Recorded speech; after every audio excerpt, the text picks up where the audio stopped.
धौलपुर के शहर के डाकखाना चौराहे पर शुक्रवार रात्रि को अतिक्रमण कार्रवाई के दौरान जिला कलेक्टर श्रीनिधि बीटी के साथ धक्का मुक्की के मामले में पुलिस ने विधायक के चाचा प्रदीप बोहरा समेत करीब 1 दर्जन लोगों के खिलाफ मुकदमा दर्ज किया है।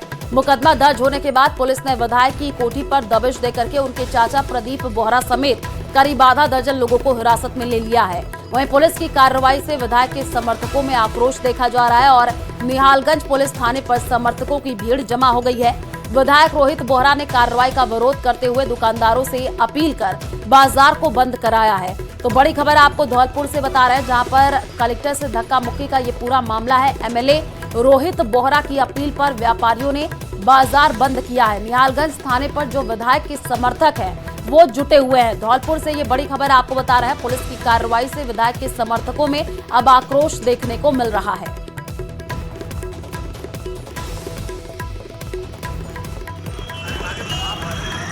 धौलपुर जिले में लगातार जलभराव समस्या और ट्रैफिक कंजेशन को लेके अतिक्रमण हटाने का अभियान चल रहा है काफ़ी समय से। सबसे पहले हम लोगों ने मचकुंड रोड और फिर आगरा ग्वालियर के सर्विस रोड में कार्रवाई किया था। उसके बाद हमने कार्रवाई किया था आपके संतरा रोड पे, फिर कार्रवाई हुआ था आपके राजाखेड़ा बाईपास साईपुर रोड, और कल हमने कार्रवाई किया था ये जो जगदीश तिराया जगन टॉकीज से लेके आपके डाकखाना चौराहे तक। और जैसे कि आपको विदित है, सबसे पहले जो बारिश होगी उसमें सबसे पहले जो पानी जो भरता है इसी जगह पे भरता है, और पिछले साल बारिश में भी आप लोगों ने ये देखा है। और कल हमने शुरुआत जो है नाले पे जो बना हुआ पक्के चबूतरे को हटा के वहाँ पे जो नाली जो बना था उसको सफाई करने के लिए कार्रवाई कर रहे थे। और जैसे आप आगे लेके जा रहे थे तो फिर वहाँ पे कुछ लोगों ने विरोध किया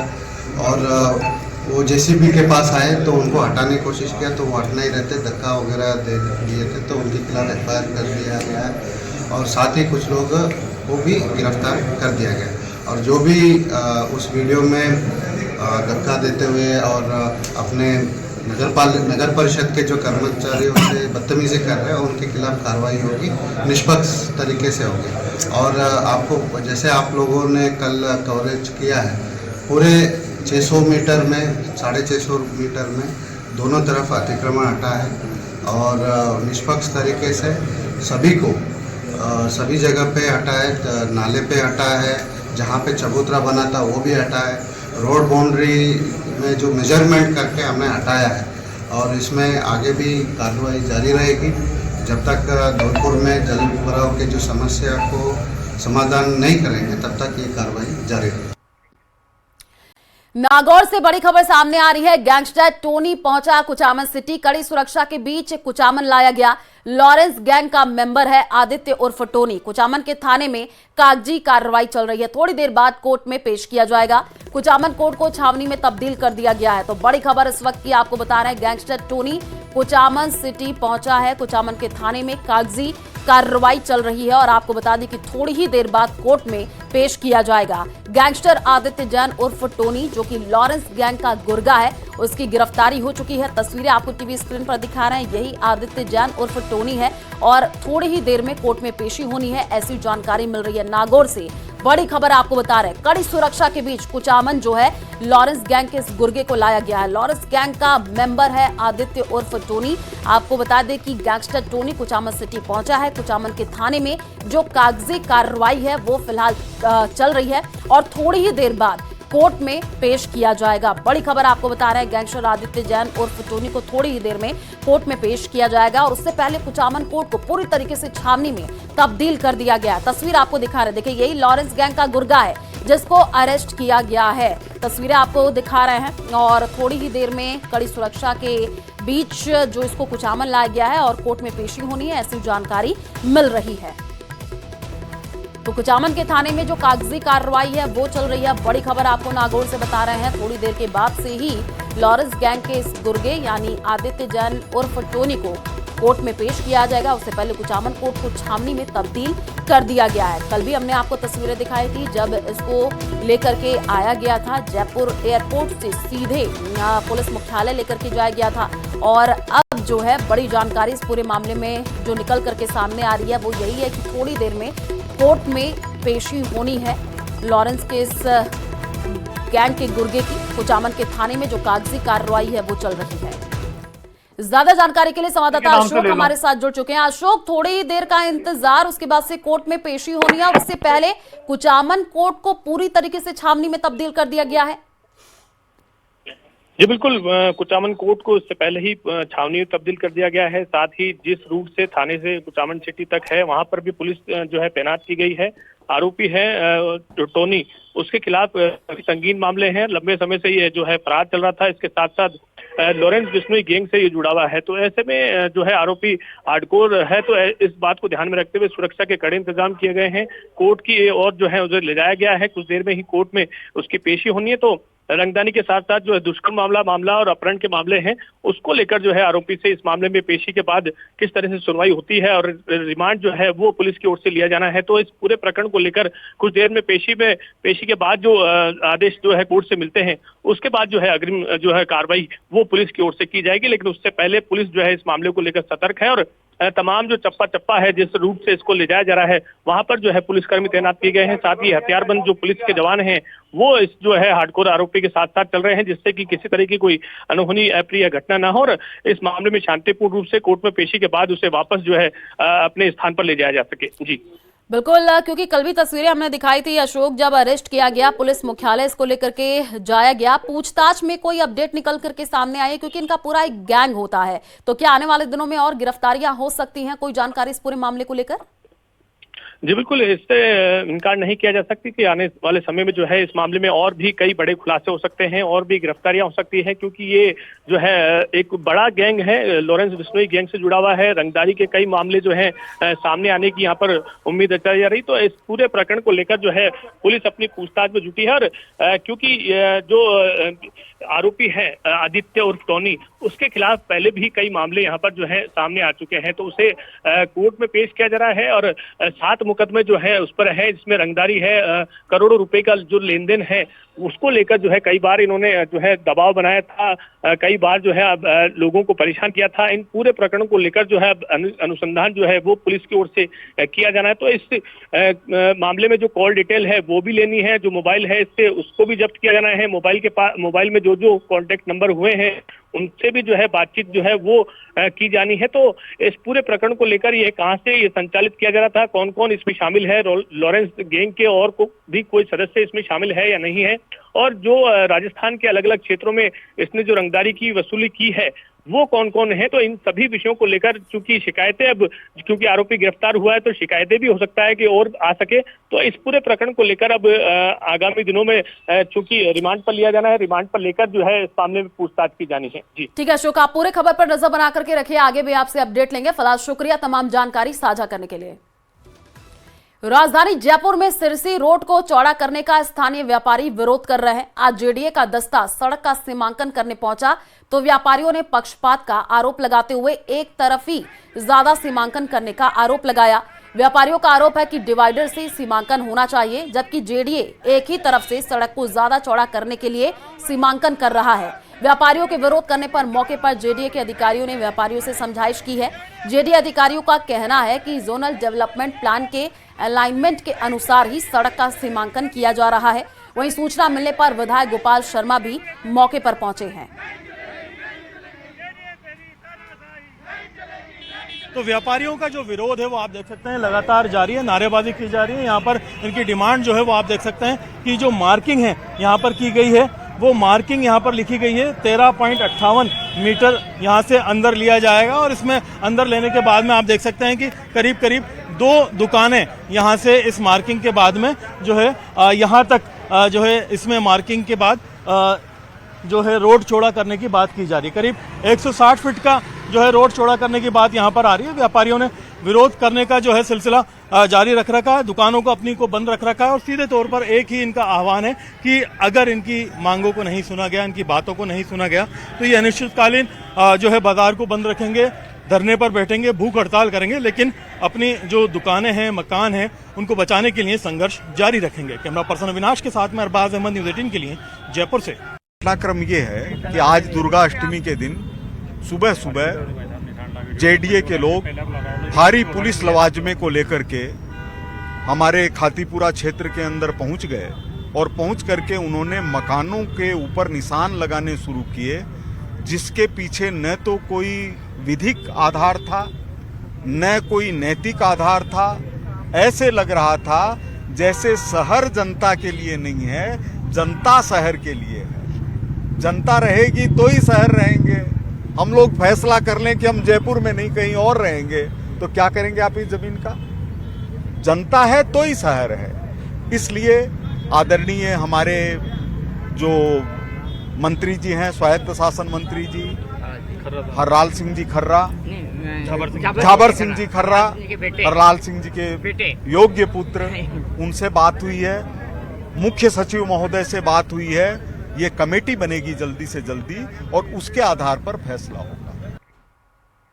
बांसवाड़ा से बड़ी खबर सामने आ रही है। बाल सुधार गृह से 4 किशोर भागे हैं। देर रात कमरे की दीवार में छेद करते हुए ये फरार हो गए हैं। फरार होने से पहले सीसीटीवी कैमरे पर कपड़ा डाला है। दीवार पर लगे तारों को काट करके ये फरार हो गए हैं। विभिन्न थानों को अब दी गई है किशोरों के फरार होने की सूचना। बड़ी खबर इस वक्त की आपको बता रहे हैं बांसवाड़ा से, जहां पर बाल सुधार गृह से 4 किशोर भाग निकले हैं। अब जो है इनके लिए जो ये फरार हुए हैं पकड़ने की कोशिश की जा रही है। और आपको बता दें कि फरार होने से पहले सीसीटीवी कैमरे पर इन्होंने कपड़ा डाल दिया, ऐसी जानकारी मिल रही है। दीवार पर लगे तारों को काट करके फरार हुए हैं। विभिन्न थानों को जानकारी दे दी गई है कि जल्द से जल्द इन किशोरों को पकड़ा जाए। बड़ी खबर आपको बता रहे हैं बांसवाड़ा से, जहां पर बाल सुधार गृह से जो 4 किशोर हैं वो भागे हैं। देर रात कमरे की दीवार में सेंध करके ये फरार हो गए हैं।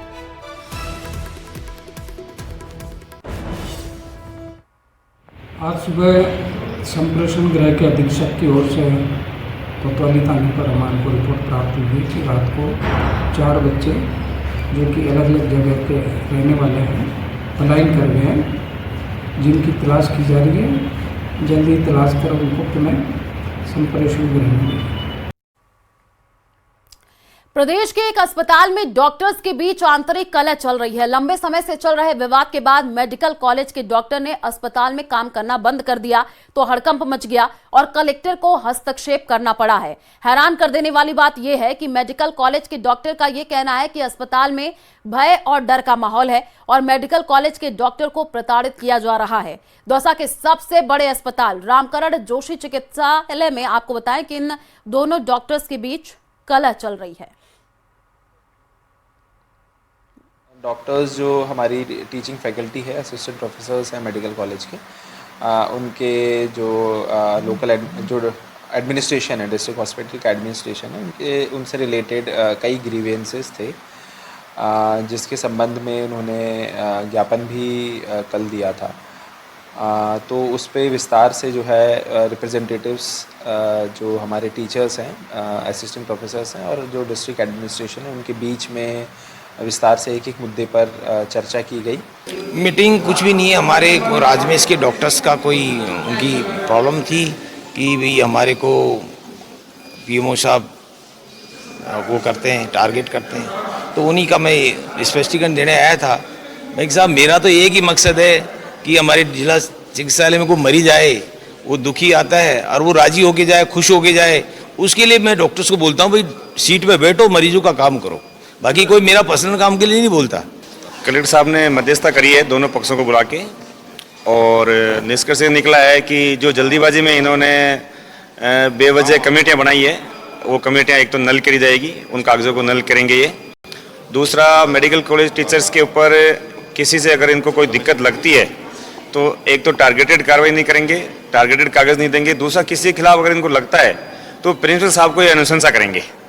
ये किसी के ऊपर टारगेटेड कार्रवाई नहीं करेंगे जैसे कि अब तक कर रहे हैं। दूसरा, फीमेल डॉक्टर से थोड़ा बिहेव से बात करेंगे, बिहेव करेंगे, सौहार्दपूर्ण वातावरण बनाएंगे यहाँ पर, और बाकी हमारी यही तो डिमांड्स। और अब खबर झुंझुनू से है, जहां पर 3 गांवों के लोगों ने कलेक्ट्रेट पर प्रदर्शन किया है। किसान सभा के नेतृत्व में झुंझुनू पहुंचने तक आपको बताया कि गांव कारी और सौंथली और बुगाला के ग्रामीणों ने यह बताया कि फिलहाल नवलगढ़ पंचायत समिति में आते हैं, लेकिन उन्हें नवलगढ़ से हटा करके नई बनने वाली मुकुंदगढ़ पंचायत समिति में शामिल करने की कोशिश की जा रही है। ग्रामीणों ने तर्क दिया कि यदि मुकुंदगढ़ पंचायत समिति के अधीन उनकी पंचायतों को किया जाता है तो ग्रामीण परेशान होंगे, क्योंकि इन गांवों से मुकुंदगढ़ के ना तो कोई सीधा साधन है, वही अपने गांव से मुकुंदगढ़ तक पहुंचने में नवलगढ़ होकर ही ग्रामीणों को 50 किलोमीटर सफर करना पड़ेगा। ग्रामीणों ने उनकी मांग नहीं मानने पर आंदोलन की चेतावनी दी।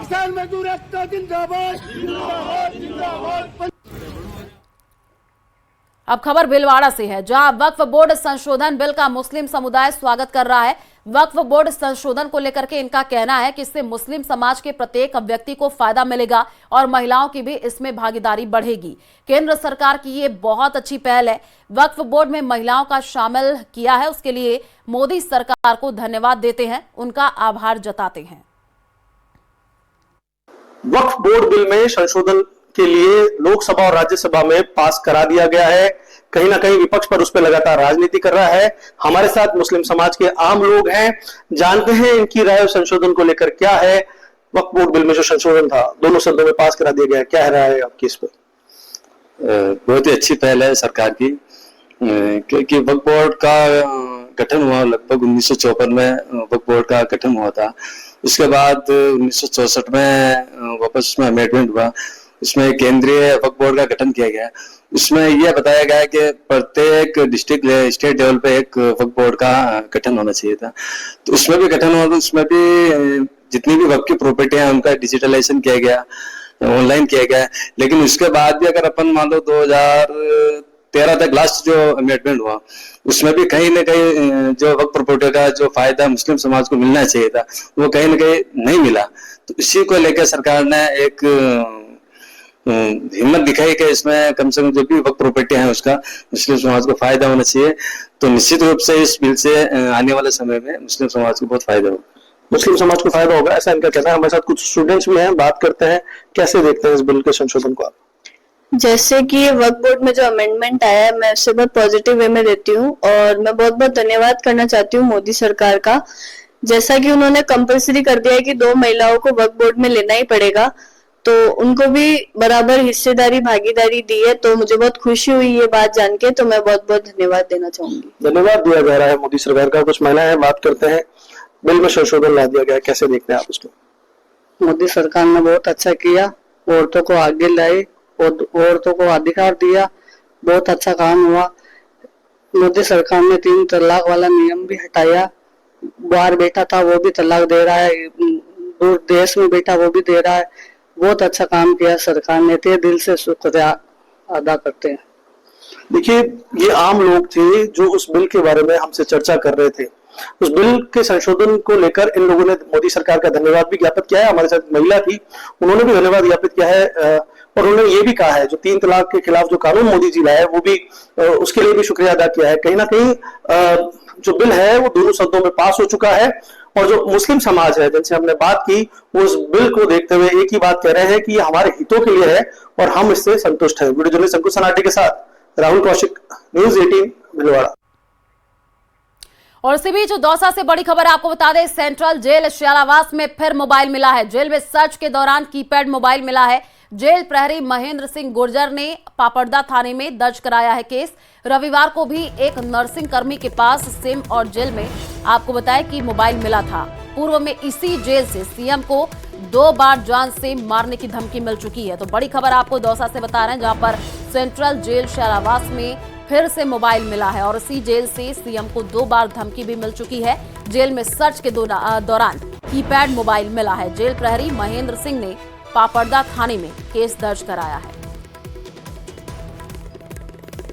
भरतपुर जिले के हलेना कस्बे की अनाज मंडी में 3 दुकानों में चोरों ने चोरी की वारदात को अंजाम दिया है और करीब 20 लाख रुपए की नकदी और अन्य सामान चोरी करके फरार हो गए हैं। मंडी के व्यापारियों में चोरों की ये घटना जैसे ही सुनी तो खलबली मच गई है। पुलिस प्रशासन के खिलाफ आक्रोश देखने को मिल रहा है। मंडी में स्थित बनवारी लाल की दुकान की तिजोरी तोड़ करके आपको बताएं कि 10 लाख रुपए की नकदी, प्रदीप सैनी और चंद्र सिंह की दुकान में भी लाखों की चोरी की वारदात को चोरों ने अंजाम दिया है।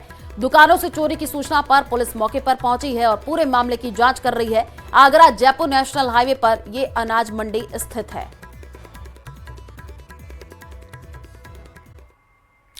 सरहदी जिले जैसलमेर के सम गांव के पास स्थित सुदासरी के गोडावड़ ब्रीडिंग सेंटर से एक बार फिर 4 खुशखबरी एक साथ आई है। ब्रीडिंग सेंटर में ग्रेट इंडियन बस्टर्ड यानी गोडावड़ के 4 बच्चों ने जन्म लिया है। इससे पहले 9 मार्च को भी इसी सेंटर में एक चूजे का जन्म हुआ था। अब सुदासरी और रामदेवरा दोनों जगह मिलाकर गोडावड़ की संख्या बढ़कर 50 हो गई है। दिनांक 2 अप्रैल 2025 को 3 मादा जो हैं हमारी जो थे मादा GIB, उनके नाम है रीवा, अमन और शार्की के द्वारा जो 3 चिक दिए गए हैं। एक साथ 3 चिक्कों का एक दिन में जन्म होना बहुत ही महत्वपूर्ण घटना है अपने आप में। वर्तमान में रामदेवरा जो ब्रीडिंग सेंटर है उसमें 28 गोडाउन्स हैं और जो सन ब्रीडिंग सेंटर है उसमें 22 गोडाउन है। इस प्रकार कुल 50 गोडाउन अभी दोनों सेंटरों में हैं। और जो ये नए चिक हैं ये भारतीय वन्यजीव संस्थान के जो वैज्ञानिक हैं उनकी देखरेख में बिल्कुल स्वस्थ है। विधानसभा स्पीकर वासुदेव देवनानी शनिवार को अपने निर्वाचन क्षेत्र के दौरे पर और इस दौरान अजमेर के कुंदन नगर में वार्ड 60 में विकास कार्य का शुभारंभ करेंगे। और इससे पहले स्थानीय पार्षद डिंपल यादव ने आमंत्रित नहीं करने पर विरोध जताया। उनका कहना है कि पार्षद होने के नाते वो यहां विकास कार्य को लेकर के लगातार प्रयास करते हैं, लेकिन उद्घाटन में उन्हें आमंत्रित नहीं किया जाता। पुलिस उपाधीक्षक ओम प्रकाश के साथ ही 3 थानों की पुलिस यहां तैनात कर दी गई है और ऐसे में पुलिस ने विरोध की सामग्री जब्त कर ली है। विधायक राजनीतिक द्वेषता रखते हैं, जिसके चलते उन्हें भाजपा पार्षद होने के बावजूद दरकिनार किया जा रहा है। आज माली मोहल्ले में मुख्यमंत्री सड़क घोषणा के तहत करीबन 49 लाख की सड़क का उद्घाटन रखा गया है, जो हमारे उत्तर के विधायक देवनानी जी करने वाले हैं। मैं आज यूँ विरोध करना चाह रही हूँ क्योंकि प्रयास हमेशा हमारे रहते हैं। वार्ड मेरा, मैं यहाँ की जनप्रतिनिधि हूँ। विकास के लिए मैं और मेरे हस्बैंड JK शर्मा जी जो पूर्व पार्षद भी रहे हैं 2 टेन्योर से, हम दोनों के प्रयासों से हम हमेशा वार्ड की उन्नति, तरक्की, हर तरह के प्रयास करते हैं। लगातार 1.5 साल से हम लोग देख रहे हैं कि हम लोगों की जिस तरह से अवहेलना हो रही है। हमारे द्वारा जो लगातार आज 15 साल से कार्यों को किया जा रहा है, यदि इतना ही उनके अंदर कैलिबर है तो पूरे अजमेर उत्तर को पानी पिला लें। पानी की स्थिति अब देखना कितनी भयावह होने वाली है। आज 2017 के अंदर हमने पानी का टैंक स्वीकृत कराया था स्मार्ट सिटी से, आर्मी स्कूल से हमने ज़मीन दिलाई थी, हमने सारे प्रयास किए, लेकिन हमारे प्रयासों को दरकिनार कर बस उनको पता लगना चाहिए कौन सी चीज़ कहाँ स्वीकृत है।